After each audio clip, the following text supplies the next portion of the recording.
Air conditioner के outer unit का temperature 80 degree centigrade तक होता है, जो हमारे एनवायरमेंट टेम्परेचर से ऑलमोस्ट डबल है। लेकिन इंटरेस्टिंगली 1 मीटर दूर अंदर की यूनिट का टेम्परेचर 16 डिग्री सेंटीग्रेड तक होता है। एक बहुत ही इंटरेस्टिंग फैक्ट है, एयर कंडीशनर के अंदर जो गैस होती है वह क्लोज लूप में फ्लो करती है। इसकी गैस कभी खत्म हो ही नहीं सकती है। और यदि क्लोज लूप में यह फ्लो करती है तो कुछ लोग बोलते हैं कि यह गैस एनवायरमेंट के लिए हार्मफुल है, तो यह सभी डाउट इसकी वर्किंग के साथ में क्लियर करते हैं।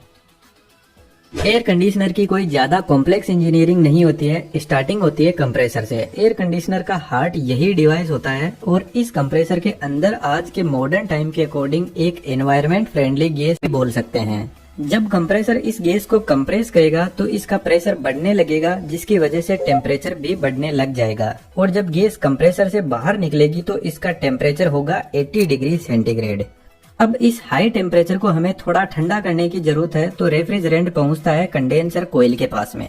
आज के टाइम में एसी के ऊपर 100% कॉपर कोयल लिखा रहता है, तो कंपनी इसी कोयल की बात कर रही होती है। क्योंकि कॉपर कोयल की हीट एक्सचेंज क्वालिटी बहुत शानदार होती है, तो ये गर्म और ठंडी बहुत जल्दी हो जाती है। इन इतनी लंबी कोयल से जब रेफ्रिजरेंट फ्लो करेगा तो ठंडा होने लगेगा, और इस कोयल से हीट को जल्दी बाहर निकालने के लिए एक फैन भी लगा रहता है। जब रेफ्रिजरेंट कोयल से बाहर निकलेगा तो इसका टेम्परेचर 50 डिग्री सेंटीग्रेड तक पहुंच जाएगा। लेकिन कंडेंसिंग कोयल के पास में जो गैस कंप्रेसर से मिल रही थी उसको यह लिक्विड में बदल देगा। यहाँ से लिक्विड एक्सपेंशन वॉल के पास में जाता है। एक्सपेंशन वॉल का ओरिफाइस बहुत छोटा होता है, तो इधर वाली साइड में बहुत ज्यादा हाई प्रेशर भी है और हाई टेम्परेचर भी है। लेकिन जब इस नैरो ओपनिंग से रेफ्रिजरेंट बाहर निकलेगा तो इसका प्रेशर सडनली रिड्यूस हो जाएगा, जिसके साथ में इसका टेम्परेचर भी रिड्यूस हो जाएगा और यह लिक्विड एक्सपेंड करेगा, जिससे यह रेफ्रिजरेंट वापस लिक्विड से गैस में बदलने लग जाएगा। रूम में कितनी हीट को एब्जॉर्ब करेगी इसको टन में मापा जाता है। 1 टन लगभग 3500 वोट हीट एक्सचेंज करता है, जबकि 1 टन का एसी 1000 वोट आवर की इलेक्ट्रिसिटी कंज्यूम करता है।